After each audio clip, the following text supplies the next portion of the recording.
بسم اللہ الرحمن الرحیم۔ یوم جمل کی جنگ کا سخت ترین دن شروع ہوا تو امیر المومنین حضرت علی رضی اللہ تعالیٰ عنہ نے دیکھا کہ سروں پر سر گرتے چلے جا رہے ہیں۔ ہر طرف تلواروں اور تیروں کا زور ہے اور یہ زور ہے کہ ٹوٹنے کا نام ہی نہیں لے رہا۔ حضرت علی رضی اللہ عنہ نے یہ دل خراش منظر دیکھا تو اپنے صاحبزادے حضرت حسن رضی اللہ عنہ کو اپنے سینے سے لگا لیا اور فرمایا، انا للہ، اے حسن، یہ منظر دیکھنے کے بعد کس بھلائی کی امید کی جا سکتی ہے؟ اس کے بعد آپ نے حضرت طلحہ و زبیر رضی اللہ عنہم کو اپنے پاس گفتگو کرنے کے لیے بلایا۔ جب یہ دونوں حضرات آپ کے پاس آئے تو آپ نے فرمایا، میں تم دونوں کو دیکھتا ہوں کہ تم نے سواروں، پیادوں اور فوجوں کو جمع کر لیا ہے، بس کیا تم دونوں نے قیامت کے روز کے لیے بھی کوئی عذر تیار کر لیا ہے؟ اللہ سے ڈرو اور اس عورت کی طرح نہ ہو جاؤ جس نے اپنے سوت کو مضبوط بٹنے کے بعد خود ہی توڑ دیا تھا۔ کیا میں تم دونوں کے خون کے بارے میں حاکم نہیں؟ تم دونوں میرے خون کو حرام قرار دیتے ہو اور میں بھی تم دونوں کا خون حرام قرار دیتا ہوں۔ کیا کوئی حدیث ہے جس نے میرے خون کو تمہارے لیے حلال کر دیا ہے؟ اس پر حضرت طلحہ نے کہا، آپ نے لوگوں کو حضرت عثمان کی عداوت پر متحد کیا ہے۔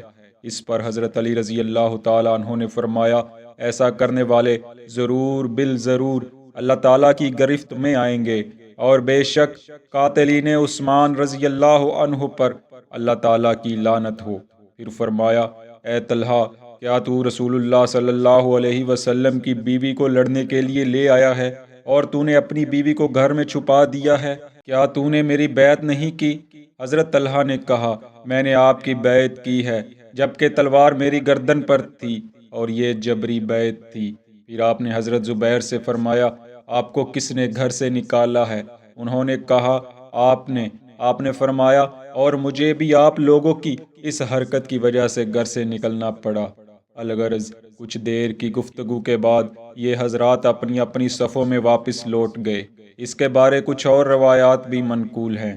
مورخین لکھتے ہیں، اس کے بعد حضرت زبیر رضی اللہ عنہ ام المومنین حضرت عائشہ رضی اللہ عنہا کے پاس آ گئے اور بتایا کہ انہوں نے حضرت علی کے ساتھ جنگ نہ کرنے کی قسم کھائی ہے۔ وہاں آپ کے بیٹے حضرت عبداللہ بن زبیر بھی موجود تھے۔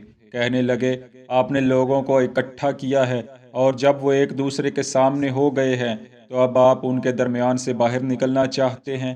اب بہتر ہے کہ اپنی قسم کا کفارہ ادا کیجیے اور یہاں حاضر رہیے۔ پس آپ نے قسم کے کفارے کے طور پر اپنا ایک غلام آزاد کر دیا اور جنگ میں حاضر رہے۔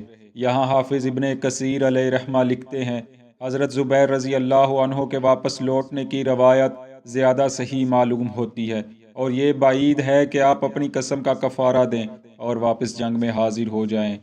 الغرض جنگ میں اور سختی اور تیزی آ چکی تھی۔ حضرت عائشہ اپنے ہودج میں باہر تشریف لائیں تو آپ کے ہودج پر تیروں کی بارش ہونے لگی۔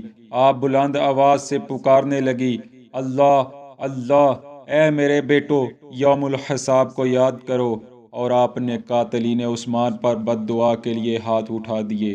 لوگوں نے بھی آپ کے ساتھ چیخیں مار مار کر دعا کی، حتیٰ کہ ان کی چیخوں کی آواز حضرت علی رضی اللہ تعالیٰ عنہ تک پہنچی تو آپ نے فرمایا، یہ کیا ہے؟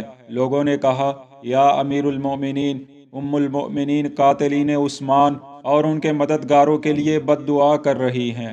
اس پر حضرت علی رضی اللہ تعالی عنہ نے فرمایا، یا اللہ، قاتلین عثمان پر لعنت فرما۔ چنانچہ حضرت عائشہ کے اونٹ کی مہار تھامے درجنوں لوگ قتل ہو گئے۔ ایک قتل ہوتا تو دوسرا تھام لیتا، دوسرا قتل ہوتا تو تیسرا، یہاں تک کہ روایات کے مطابق 40 لوگ قتل ہو گئے۔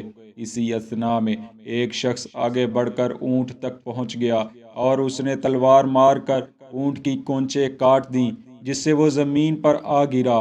اس کے ساتھ ہی حضرت عائشہ بھی زمین پر آ رہی۔ منقول ہے کہ حضرت علی رضی اللہ تعالی عنہ نے اونٹ کی کونچیں کاٹنے کا اشارہ کیا تھا۔ جب اونٹ زمین پر گرا تو اس کے ارد گرد جو لوگ تھے وہ شکست کھا گئے، اور حضرت علی رضی اللہ تعالی عنہ کے منادی نے اعلان کیا، کسی گھوڑے کا تعاقب نہ کیا جائے اور نہ کسی زخمی کا کام تمام کیا جائے، اور نہ ہی لوگ گھروں میں داخل ہوں۔ اس کے بعد حضرت علی رضی اللہ عنہ نے حکم دیا کہ لوگوں کے درمیان سے حضرت عائشہ کے ہودج کو اٹھائیں، اور محمد بن ابو بکر اور حضرت عمار کو حکم دیا کہ وہ اس پر خیمہ لگا دیں تاکہ حضرت عائشہ کی حفاظت کو یقینی بنایا جا سکے۔ اس کے بعد امیر المؤمنین حضرت علی بن نبی طالب رضی اللہ عنہ حضرت عائشہ کے پاس تشریف لائے اور سلام عرض کیا اور دریافت فرمایا، اے ماں، آپ کیسی ہیں؟ حضرت عائشہ نے جواب دیا، میں ٹھیک ہوں۔ پھر حضرت علی نے فرمایا، اللہ تعالیٰ آپ سے درگزر کرے۔ اس کے جواب میں حضرت عائشہ نے بھی فرمایا، اللہ تعالیٰ آپ سے بھی درگزر فرمائے۔ اس کے بعد سرداران لشکر اور اوسائے شہر ام المومنین کی خدمت میں خیریت دریافت کرنے حاضر ہوئے۔ آپ نے جواب دینے کے بعد فرمایا، مجھے یہ منظور و محبوب تھا کہ میں آج کے واقعے سے 20 برس پہلے مر جاتی۔ یہ بات قعقاع نے لوٹ کر حضرت علی رضی اللہ تعالی عنہ کو بتائی تو آپ نے بھی وہی ارشاد فرمایا جو حضرت عائشہ نے کہا تھا۔ دوستو، یہ حضرت علی رضی اللہ عنہ کی حلف خلافت کے بعد حضرت عائشہ رضی اللہ عنہا سے پہلی ملاقات تھی جو کہ جنگ جمل میں ہوئی۔ جنگ جمل اسلامی تاریخ کا ایک دل خراش واقعہ ہے۔ حضرت عائشہ کے گروہ کی شکست کے بعد کے حالات انشاءاللہ ہم اپنی آئندہ ویڈیو میں پیش کریں گے۔ اللہ آپ کا اور ہمارا حامی و ناصر ہو، آمین۔